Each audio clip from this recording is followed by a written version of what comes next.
Dans ce chapitre, on va attaquer la cinématique du point matériel. La cinématique du point matériel, parce qu'il y a encore la cinématique du point du solide.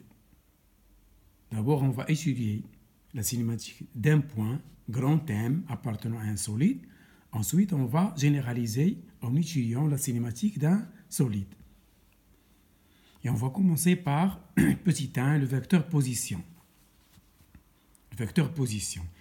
Si on détermine le vecteur position, qu'on note en général OM ou petit r fléché, si on détermine ce vecteur, le problème est résolu. On va en déduire le vecteur vitesse, le vecteur accélération, la trajectoire et toutes les grandeurs dites cinématiques. Donc, l'élément de départ, l'élément essentiel, c'est la détermination du vecteur position. Il faut chercher toujours OM. Donc, ce vecteur position OM, on va le déterminer dans la base cartésienne, IJK. Vous savez déjà que OM égale XI plus YJ plus ZK, en classe terminale. C'est ça le vecteur position en coordonnées cartésiennes. Dans le système de coordonnées cylindriques, c'est-à-dire la base euro, EFI, K ou bien Z, le vecteur position OM s'écrit ρ euro plus ZK. Il suffit de revoir le schéma du chapitre précédent. Donc OM, c'est ρ euro plus Z suivant K. Si Z est égal à 0, c'est-à-dire on travaille dans un plan, on retrouve donc les coordonnées dites polaires. Et la base est donc euro, EFI, ou bien euro, Eθ. Il y en a qui notent phi ou θ, c'est la même chose. Donc OM égale ρ euro. Donc voici le vecteur position exprimé dans trois bases différentes. Le plus important, c'est toujours cylindrique ou polaire. C'est ça le vecteur position. Par dérivation dans le temps, on peut en déduire le vecteur vitesse.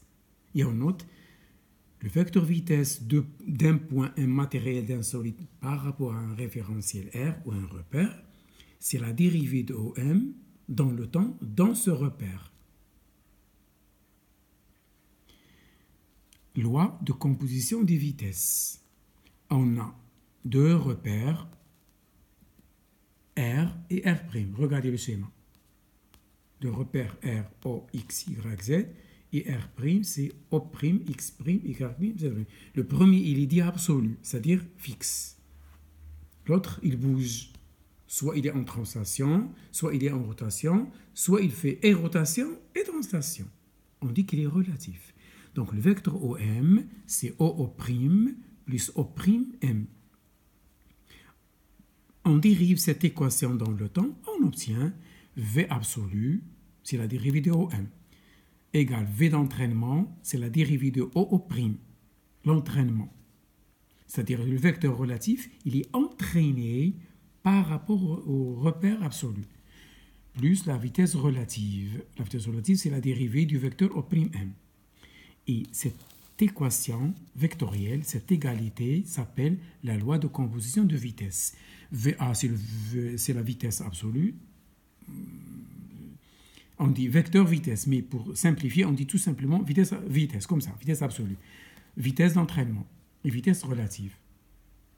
Avec la vitesse d'entraînement, c'est la dérivée de OO' par rapport à R, si R' est en translation par rapport à R'. VR, c'est ça, c'est dérivé de O'M dans R'. Il faut apprendre ça par cœur. Et la vitesse absolue, c'est la dérivée de OM dans le temps, dans R.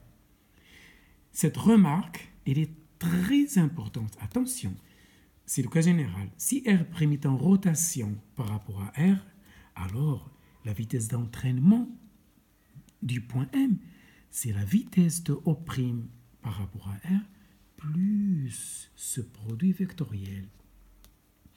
Le vecteur rotation de R' par rapport à R, vectoriel O'M. Cette formule est à apprendre par cœur. Elle est très importante. C'est ça la vitesse d'entraînement.